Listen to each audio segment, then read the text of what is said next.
और hello guys, welcome to my channel. तो आज की इस वीडियो में हम बनाने वाले हैं एक पैटर्न जिसका नाम है क्यूब इन क्यूब पैटर्न। तो आप देख सकते हैं कि पहला एक क्यूब, फिर उसके अंदर एक और क्यूब, और फिर उसके अंदर छोटा सा एक और क्यूब। तो ये यहाँ पे भी है और इसके पीछे भी है, दोनों साइड है ये। तो इस पैटर्न को आने के लिए एक छोटी सी एल्गोरिथम है। तो सबसे पहले मैं इस क्यूब को सॉल्व कर लेता हूँ।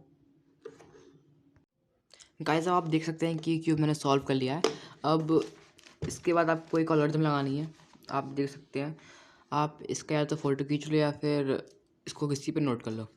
तो इस एल्गोरिथम में है क्या, सबसे पहले यू को राइट साइड, एल को ऊपर, यू को राइट साइड फिर से, और एफ को एंटी क्लॉकवाइज, आर को दो बार ऊपर, बैक को एक बार क्लॉकवाइज, आर को एक बार ऊपर, एफ को एक बार एंटी क्लॉकवाइज, और फिर यू को एक बार लेफ़्ट, फिर बैक को दो बार एंटी क्लॉकवाइज, फिर यू को एक बार लेफ़्ट, फिर बी को क्लॉकवाइज, फिर एल को एक बार नीचे, यू को एक बार राइट, और एफ को एक बार क्लॉकवाइज, यू को एक बार लेफ़्ट, और फिर आर को एक बार ऊपर, और एफ को एंटी क्लॉकवाइज। तो आप देख सकते हैं कि ये पैटर्न बन चुका है। बढ़िया लग रहा है एकदम पैटर्न।